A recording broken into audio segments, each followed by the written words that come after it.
Ah oui, on peut manipuler les gens comme ça là. Ah, les réseaux sociaux. Il faut être fort pour supporter. Hein. On en veut souvent Docteur 800 idées, mais le type c'est lui-même là.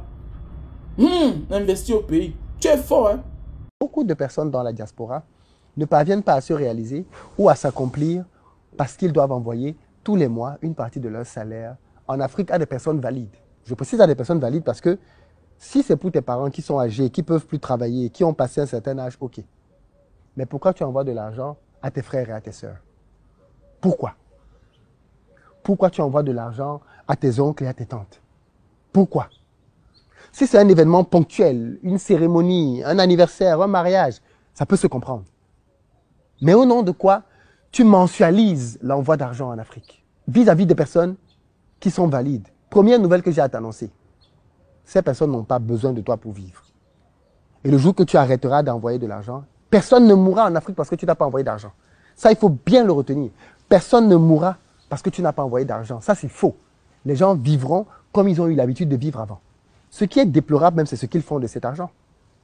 Tu te tues à la tâche, tu travailles comme un acharné, et quand tu envoies de l'argent, on prend ça pour des bricoles. Il prend ça, il s'achète des téléphones que toi, tu ne peux pas t'acheter. Tu as entendu? Il prend l'argent que tu as durement travaillé, il achète un téléphone avec ça que toi, tu ne peux même pas oser acheter. Il mène un train de vie de prince ou de princesse au pays. Ah oui, les réseaux sociaux, ce n'est pas facile. Hein. Tu t'amuses, on va te garer. Hein. Souvent, on s'en prend à Docteur 800 idées, mais investir au pays, toi, tu n'es pas facile. Hein. Voici une vidéo où tu reconnais que la diaspora est victime. Voilà pourquoi certains ne peuvent pas faire des économies. Surtout les salariés qui sont en Occident. Tu vois les prises en charge. Les gars prennent en charge leurs parents. Mais vous êtes nombreux là aussi que vos parents ont un peu. Mais oui, parce que je vous connais. Vous êtes ceux-là qui avaient tout reçu de vos parents. Mais vous voulez vous comporter comme ceux-là que les parents attendent tous d'eux. Il y a ceux-là qui sont obligés d'envoyer 500 € tous les mois à leurs parents. Ou bien même les frères. Il y a aussi ceux-là qui sont en Occident. C'est grâce à leurs frères, à leurs sœurs, aujourd'hui qui ont chuté. Ils vont faire comment? Il y a ceux qui sont en Occident. Grâce à leur oncle. Mais oui. Souvent même grâce aux voisins du quartier. Bien sûr. Je connais des voisins qui ont envoyé le fils du voisin dehors.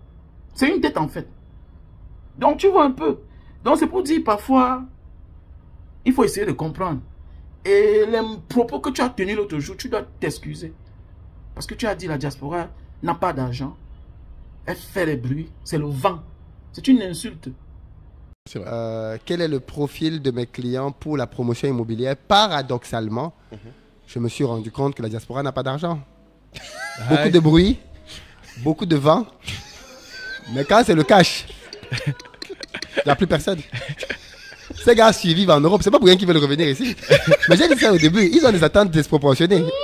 Ils pensent qu'ils vont venir s'ils vont être les rois. Mais du coup, t'as été surpris en fait. Parce que ceux qui achètent les locaux. Sérieux? Oui. Ce sont des locaux qui achètent les maisons. Parce qu'aujourd'hui, si tu te permets de faire le tour du monde, c'est parce que tu as notre passeport qui te permet de voyager.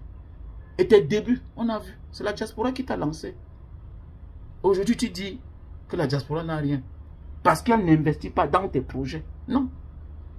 Peut-être ceux qui ont investi dans ton projet, ce sont ces fonctionnaires véreux. Il faut bien préciser. Si on veut parler salaire en salaire, quelqu'un qui est en Occident, quelqu'un qui est en Afrique, il n'y a pas match. Si on veut parler affaires, un homme d'affaires qui est en Occident et un homme d'affaires qui est chez nous là-bas, il n'y a pas match. Donc c'est pour dire que ce n'est pas normal ce que tu as dit là. Tu dois t'excuser. Voilà, tu dois t'excuser. Parce que tu as dit que la diaspora fait des bruits. C'est le vent. Elle est pauvre. Non. D'autres, à force d'être abusés dans leur famille, ont décidé eux-mêmes de descendre sur le terrain, investir. C'est clair. Investir.